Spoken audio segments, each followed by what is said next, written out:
is beautifully put, that love is the highest ideal to reach for, and truth is... It's handmaiden. I thought about that for a long time, right? This hierarchy of ideal.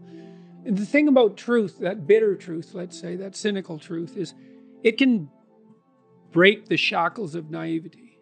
And actually, a burnt cynicism is a moral improvement over a blind naivety, even though one is in some ways positive, but only because it's protected, and the other is bitter and dark, but still bitter. But you're not done at that point. You're just barely started. I think optimally we exist to have something like a playful adventure, right? We're built for an optimal challenge. It's partly why we like to play, because in play you find an optimal challenge. It's almost like the definition of play. And so... Ой, такий взявся за голову, так ніфіга не получається, бльо. In the world optimally, then you have adventure. And maybe you have the adventure of your life. Добре. Brilliantly, then you can do it in a spirit of play. That's what you need and want. I saw an endless repetition in my clinical practice and in my own private life, when my eyes were open, the consequences of not saying what was true. It's like whatever hell you might fall into by opening your mouth when you have something to say that isn't popular, it's nothing like the hell that you're going to envelop yourself in if you lose control of your own tongue and mind. And like I said, in my clinical practice, I never saw anyone get away with anything even once. And so all you have in a situation like that is what is the truth. Now, of course, you only have your approximations to the truth, but that's better than nothing. And so you need to be afraid of the right thing, and you should be afraid of contaminating your soul with deceit. That's what you should be afraid of. What happens is, garbage in, garbage out, the old programmer saying goes, and so you'll fill your head with nonsense and no one will call you on it except you, but you can still that voice if you try hard enough. You just wait until you get in real trouble.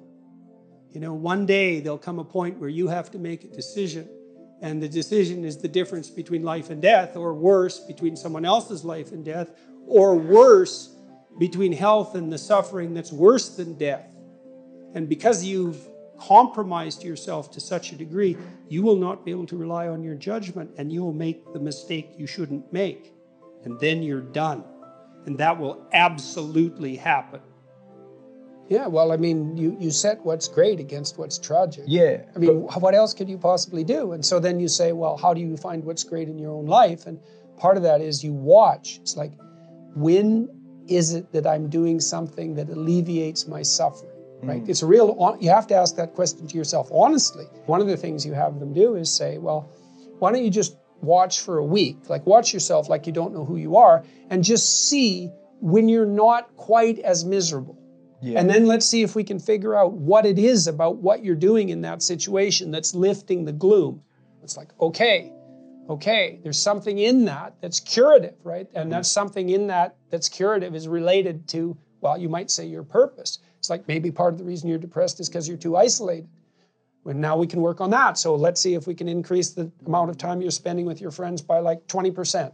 Or maybe you need a couple of new friends. Or maybe you need to work on your comic material, because you can set that against the tragedy of life. You said that a harmless man is not a good man. A good man is a very dangerous man who has that under voluntary control. How should people become more dangerous? Becoming more articulate is definitely, I would say, that's the primary array of weapons. So, physical prowess is something, and it's not nothing, that physical confidence that comes along with that as well.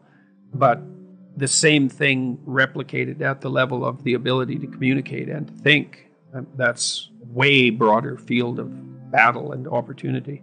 You want to take your rightful place in the kingdom? It's like, get your tongue straight, man. Get it under control in the highest possible sense. There's nothing that makes you more formidable than verbal competence, than being able to articulate, be able to think, to marshal your arguments, right? It's a battlefield metaphor. Get everything in order, all your information straight, to marshal your forces. Is it possible to have too much responsibility, to take too much responsibility for yourself? You can, for sure. Yeah, definitely.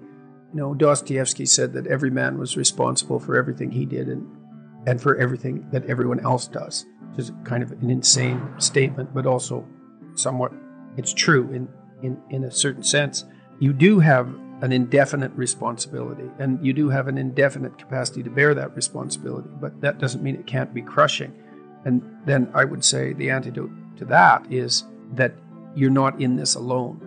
As your responsibilities mount and your opportunities increase, you have to delegate more and more. It's important that you do everything you can, but there's enough for everyone to do. And so you might say, well, the heroic path is one that leads to universal redemption, and that's true. And you might say, well, that's all on you. It's like, it is in a sense, but then the problem that you just described, it can be unsustainable, right? You can torture yourself for not doing it well enough. And it is up to you, but it's not up to you alone. It's not up to you alone. So you delegate and you help build people around you so that they're all working in the same direction. It's an effort multiplier in any case. And you make sure that they get credit. Credit's good enough. It's not exactly right. The rewards are in accordance with their efforts, and you can distribute that. If you can routinize something and parse it off to someone else, say, here's a little kingdom for you, and it doesn't have to be little, and it's something that can grow, but here's a kingdom for you, well, then you can go off and do the next thing you need to do, which is work. And you might think there's a kingdom, and then it's broken into little kingdoms, and so the farther you are down the hierarchy, the smaller the kingdom you get. But that's only true if you think the world is a zero-sum game, because you could also think of it as a place of indefinite number of the largest kingdoms possible. And I think, why do we think this is exhaustible in some sense? Well, it doesn't look exhaustible.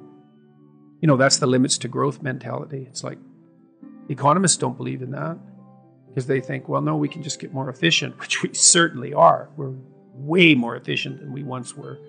And those gains in efficiency, when they're not being interfered with, are increasing at more than an arithmetic rate. Why do you think people have a tendency toward that zero-sum mentality? Yeah, well, I mean, there are elements of life that have a zero-sum element. I mean, if you're competing with another man, for example, to marry a particular woman, that's a zero-sum game if you only think of the game as including you two and that woman. So you can set up circumstances that are zero-sum. But to take that metaphor of zero-sum game, where there has to be winners and losers because there's a finite number of resources, is to assume that the rules of that game are the rules that govern the set of all games. And that's just not true. Games are infinitely multipliable. I mean, you can invent a new game. People do that all the time. The man who invented Catan, which is a game I really like to play, it's a very popular board game. That didn't exist until he invented it. Now, thousands and thousands of people play it, and he made a fortune from it. It's like that game never existed. So there doesn't seem to be any limit to the number of games we can invent. And it's a complicated problem because we are on a single planet, and some resources are more zero-sum than others, but we haven't really run into any actual zero-sum limits in terms of our, the probability of us living an abundant life on the planet. We've stewarded some resources very stupidly. We've done a very bad job of managing oceanic production, for example. We have to be smart about our resources, but that doesn't mean they're zero-sum, and certainly doesn't mean the world is a zero-sum game. And that's a Malthusian idea, that population will grow till it consumes all available resources and precipitously collapse. And then why do we think apocalyptically? It's, well, because things do come to sudden ends. People die, people get fatal illnesses, like the world you so carefully constructed can be blown apart at any moment by a random occurrence, genetic mutation that causes the cancer that kills you. Like, life has a fundamentally apocalyptic aspect. And we do understand that because we're self-conscious, and then it's very difficult not to apply that kind of apocalyptic reasoning to things as such. The world's going to burn up. The climate's too hot. What about runaway positive feedback loops? Because that's what the climate types are afraid of. It's like, hey, they happen. How do we bind our apocalyptic thinking? That's a good question, man. That's a good question. We do that with the truth. That's how we do it. through dialogue, through investigation, through exploration, through discipline, all of that. The Logos is the antidote to the apocalypse. And so what does that mean? Well, love and truth is the antidote to the apocalypse. Not the planet has too many people on it. Truth in the service of love. Mm-hmm. What do you mean by that? Well, it's a hierarchy of virtue, I would say. There's an old idea that God is the sum of all that's good. I don't think sum is exactly the right metaphor. It's more like, imagine there are eternal verities: truth, beauty, justice, love, courage, fortitude, compassion. Think of all those things as virtues. So virtue is what all virtues have in common. That's the relationship of God to the good. Well, you may think, how would that manifest itself in your life? Well, that might be pursuit of the good. And that's the pursuit of the good that unites all proximal goods. Well, what is that exactly? Well, it's something like belief that it would be for the best, that all things flourish to the degree that that's possible. When I was a clinician, I thought of that as the good in me serving the best in my clients. And I think the desire for that to happen, that's love.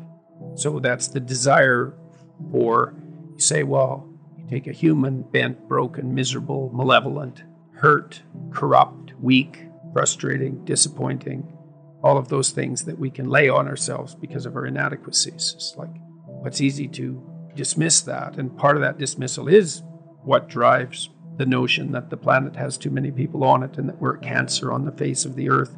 It's like, it's not easy to love that. But what do you want? You want the broken people to rise up out of their brokenness rather than despise them for it. And then you orient yourself towards that and try to pull that out of people and yourself. Keep facing challenges voluntarily. Pay attention at a rate that works for you. Develop your competence. That actually stabilizes the environment around you, so it actually is less predictable and less threatening. Plus, you accrue that evidence, and you get the social support for doing so. That's your best pathway forward.